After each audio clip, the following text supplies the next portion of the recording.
What the narcissist fears the most, it's not what you think. Think about that for a minute. So, over the years, I've created many videos on the fears of the narcissist. I actually have a playlist which includes the top 10 fears of the narcissist. That was created years ago. It's being updated, it's being freshened up, and this video is going to blow your mind because this is not what you are expecting, but yet it's true. You see, the one thing the narcissist fears the most, it isn't what you're thinking. I'll go down the list of the playlist that I created years ago, and I'll do it right now. Of course, no script, free-flowing, with much more wisdom and education than I had back then. One of the main things, not the main thing, that the narcissist is afraid of or fears, of course, you should know it by now, it's getting older, because the narcissist is becoming what is known as the aging narcissist. The aging narcissist is not a pretty sight to see. You know that now. You also know that the narcissist continues to flail, to fumble, and to be without supply sources the older they get. What the narcissist wants to do is hold on to their youth. They want to maintain what they once were when they were in their 20s, maybe 30s, 40s, etc. But the narcissist cannot turn back the hands of Father Time. The narcissist cannot stave off the Grim Reaper much longer. And the narcissist knows that they're aging. But that is one of the fears of the narcissist, becoming older. Another one would be becoming irrelevant. What is important to the narcissist? It's relevancy. It's staying in the news. It's having people talk about you. It's making decisions and having one side say that you're negative, the other side saying that you're good. It's division. It's conflict. It's confusion. It's chaos. This is what the narcissist thrives on. They thrive on pitting multiple sides, not just two sides, multiple sides against each other. And then the narcissist sits back, grabs their popcorn, watches all the fireworks and says, wow, that was some show. How can I top that? Then they go back to work and they get a new target. Wash, rinse, repeat. This is what these creatures do.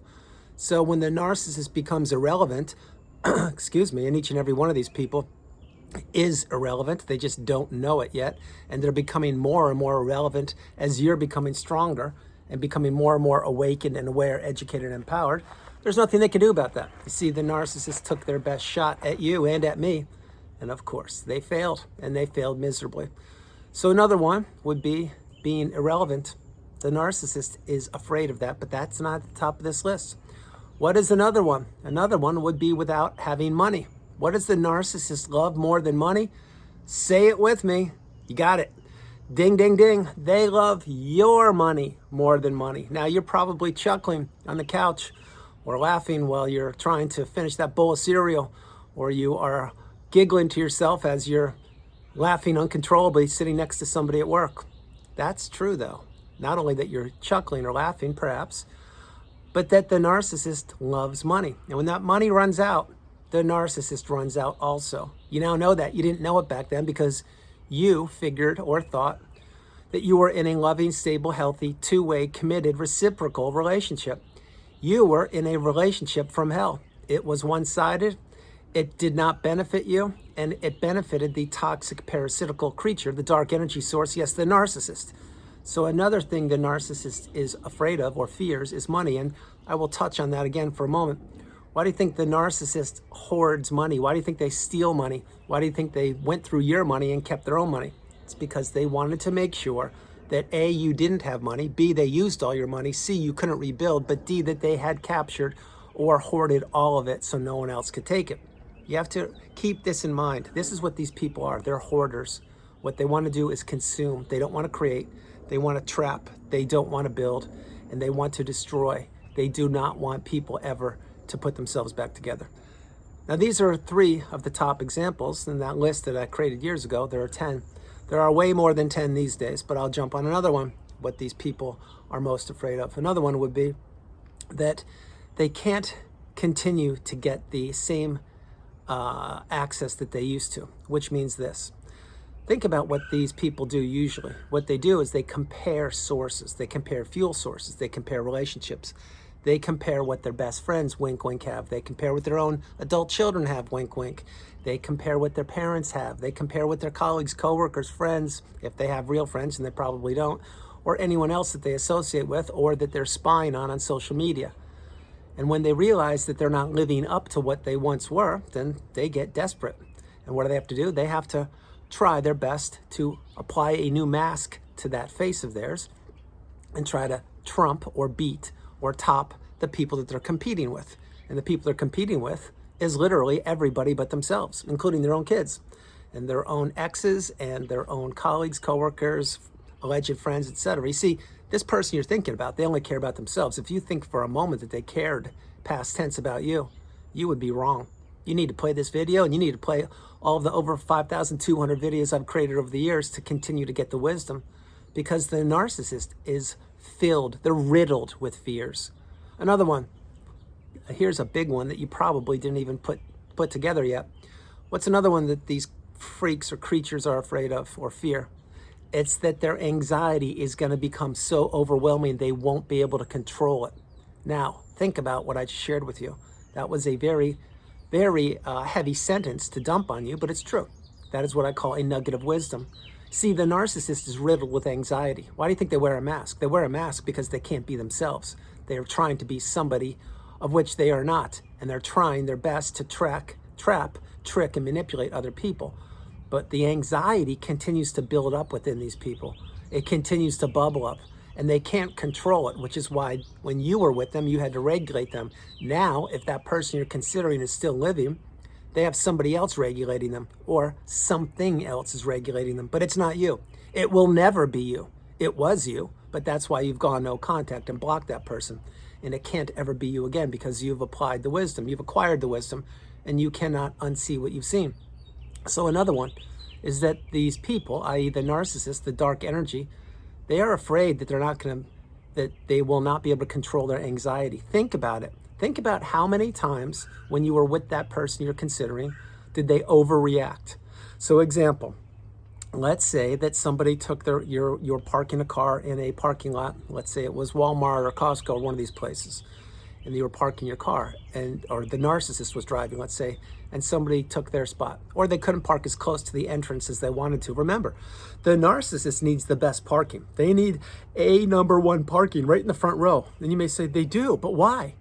It's because supply. They want everyone seeing that they're there. They want people talking about them. The narcissist doesn't want to park all the way in the back and walk, let's say 20, 30, 40 yards to get to the store. They want to park in the front because they're lazy and because they believe that that parking space should be theirs. It shouldn't be somebody else. And this doesn't matter if they're handicapped or not. Yes, I understand it. I have a detached retina. You could say that I am, but I'm not. The narcissist doesn't care about anybody. Anybody. So having said that, let's say that someone took the narcissist parking spot, and then they threw a rage fit. They started beeping their horn, F-bombing, throwing the fingers, and threatening to beat that person, whatever they were doing. Well, did that match the fact that somebody took the parking spot that was available? Of course it didn't. Why do you think the narcissist reacted that way? It's because other things were bubbling up within them. They felt that they were slighted because somebody else got to the parking space before them. They believed that parking space had their name on it and that no one else should have it. And they believe that they're entitled and that no one should ever infringe upon their perspective or what they're doing. But see, this is what reality is punching the narcissist in the nose, because more and more people are not only taking that parking space and not even caring about it, but they're not giving the narcissist the time of day. And using the parking space reference, you know, if you drive, you should be a considerate driver. You should be a very cautious driver, and you should be defensive, and you should know what you're doing. I personally haven't driven in 6 years. Could I drive right now if I had to? Absolutely. If there is a zombie apocalypse tomorrow, believe me, I'll be driving. But right now it's not worth it for me, so I don't drive, but I could. Another thing that these people are afraid of, or that they fear, is that Father Time is going to continue to tick on without them, meaning that all the accolades, all the things that they accomplished over the years, whether they are true or not, that people will forget them. Why do you think that all these people that you're considering, they hang on to the past? They bring up stories from when they were in high school, or maybe even younger, or maybe university when they didn't even attend university. And what they would be doing is they would be patting themselves in the back saying, yes, I was the most popular cheerleader. Yes, I was the star quarterback. Yes, I was the captain of the chess club, etc. Well, the last part could be true, because think about what I'm sharing. That's what these people do. They play mental jujitsu, mental chess with people's minds. because they're 2, 3, 4, 15 steps ahead. Until when? You got it. Bless you. Until you get the wisdom. Somebody sneezed off camera. No, I'm by myself, but I heard it about 100 yards away and 50 yards away, and I just said, bless you. Having said all those things, you need to recognize that there's a long list of things that these people are afraid of. There's a long list of things that these people fear, and they never wanted you to fear that. Another one, here's the biggest one ever. Not the top of the list, which I'll get to in a moment.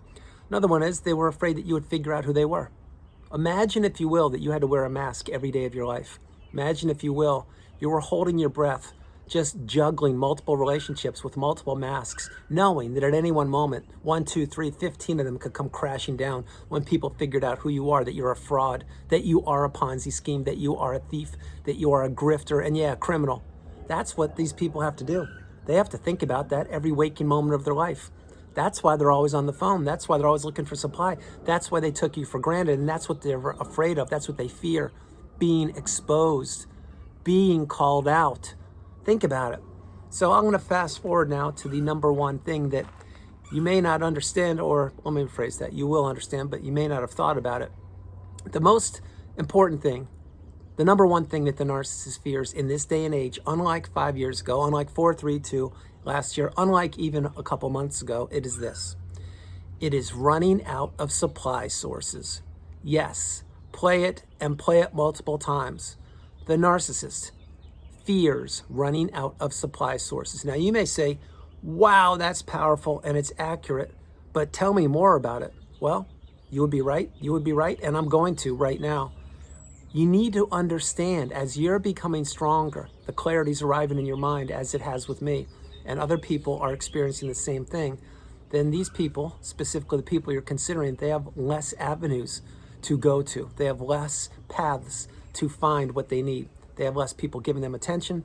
They have less people sending them money, giving them time, answering the phone calls, answering the texts, basically communicating with them. The fewer people that these people have to communicate with, the less options they have to attack, approach, or lure into webs of manipulation. The less or the fewer webs of manipulation or people that they have to attack, approach, or lure into webs, the harder work they have to place into finding said person. You have to remember, the narcissist is lazy. They are cowards, they're bullies, they're shallow, they're hollow. They want other people doing things for them. They don't want to do anything on their own. They want to steal other people's ideas, hopes, dreams, aspirations, goals, futures, mindsets, relationships, money, time, and everything else. The narcissist has no originality to them whatsoever. So if they actually have to work harder to get what they used to get very simply, that is going to do damage to them. It's going to burn them out. And this is what is taking place right now all over the globe. I will share it again. Then I'll close the video within a couple minutes. The number one fear currently for the narcissist is running out of supply. It's not being exposed. It's not running out of time. It's not running out of money. It's not having the grade A supply sources that they used to have so freely. Think about what I'm telling you. I am emphasizing this for a reason. There are hundreds of millions of us who have gone no contact. There are hundreds of millions of us who have seen the light. There are hundreds of millions of us who have arrived at the mountaintop, the pinnacle of indifference. There are billions, with a B, billions of us who were trapped, and many of these people are still trapped in narcissistic abusive cycles. There are many other people who have never been in a narcissistic abusive cycle who are watching videos, and they're understanding things, although they haven't experienced it firsthand, and they're beginning to put these in their arsenal of boundaries. Yes, the arsenal of boundaries. There's another video I'll create tomorrow. Having said all these things, the less avenues of communication that the narcissist has to encounter, meaning if everyone's going no contact, or a lot of people are blocking the narcissist, they can't go anywhere. What will happen? I shared this a couple weeks ago. I'll share it again.